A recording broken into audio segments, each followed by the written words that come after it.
over the course of the last couple months, we've developed a psychographic assessment, which you can take right here on this blog or link and find out if you are a top performer in in-home care.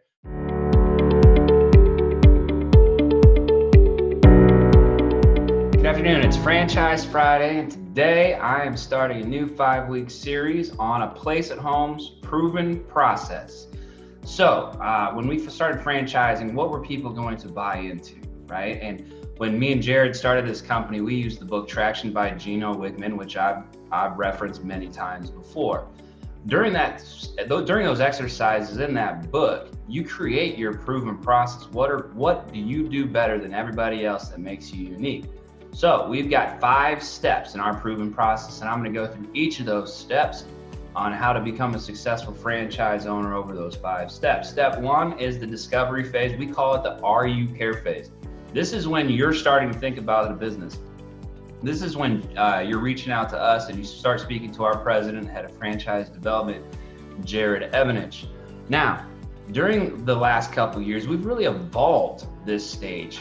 We used to just take phone calls. We talked to anybody and everybody who had a dream of starting a business. Well, over the course of time, now that we have 14 franchise locations, we had to get a little bit crafty. We wanted to become more, I guess you would say, psychographic centric. Who is going to be a good home care owner? So over the course of the last couple months, we've developed a psychographic assessment, which you can take right here on this blog or link and find out if you are a top performer in in-home care, right? It was amazing when we put this together. So we gave this test to all current franchisees. I took it, Jared took it, and it was awesome to see that a lot of the characteristics that all of us share is what is making us successful. For example, achievers. That's a huge characteristic in being successful at home care, probably any business, honestly. But one thing about home care that's different is societal, right?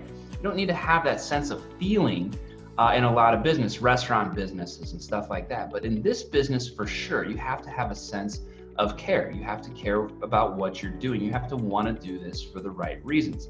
So our societal was really high. It was pretty cool. Actually, you would see things like the achievers who had really high achievers, maybe a little lower on societal, are doing great in revenue. Their customer service scores can be a little better. Now, all of our owners are right above average in customer service. Don't get me wrong. But then when you look at the owners that were in like the societal phase, it was pretty cool to see. Their revenue may have been smaller than the achiever, but their customer satisfaction and employee satisfaction was above average, way higher. I would say in the 90%. So it was pretty cool. That's showing us that maybe they're going to be slower to growth. However, they're going to grow through retention of clients. They're going to grow through employee retention. So when you're looking at a business or when you start looking at a place at home, we're going to have you take this assessment. It gives us the ability to see what you're good at and what we're going to have to help you with, right? So it's awesome. Me and William, my director of business performance, when we start having our weekly calls during your onboarding process and when you start operating your business, we're going to know based on that assessment where your strengths and weaknesses are. Are you going to do recruiting? Are you going to do sales? Are you going to do operations? If you're strong in operations, maybe we find you a salesperson. If you're the sales and business developer and have a strong background and skill set for that, like an achiever, then maybe we find you an office manager to do all the clerical work and do the recruiting and the caregiver orientation. This is helping us set your business up for success. Another cool thing that's happening right now is all of our franchise owners are getting into that first year of business. So this year in our item 19, when you speak to Jared during this process, when we review that item 19, you're gonna see their performances and I'm so proud of our franchise owners who have that first full year of business and how they're performing, not only revenue wise, but client satisfaction and employee satisfaction wise. They're doing great things and now you get to see that. So I would highly encourage all of you to take this test right here, this Zorakle assessment. Find out if home care is for you. Find out if business is for you. Heck, you may be watching this now and you've never thought about owning a business. You've always been comfortable in corporate America. But now take this. You might have the skills to start your own business, right? One thing I told my team when I started doing these videos, I'm not gonna sell a place at home in these videos. Now, if you take this assessment and you're a perfect fit, yeah, it would be stupid not to call you, right?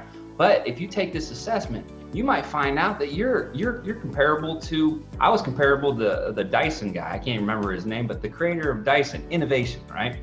And Achiever, right? So you're gonna find out what fits you. It's awesome. Take it. It's free. Doesn't cost you anything. And then we can talk about it. So make it a powerful weekend. That's stage 1 of our proven process, finding the right people, finding the right business for you, and then going into stage 2, which is care launch. And that's the launching process. Make it a powerful weekend. Have a great day.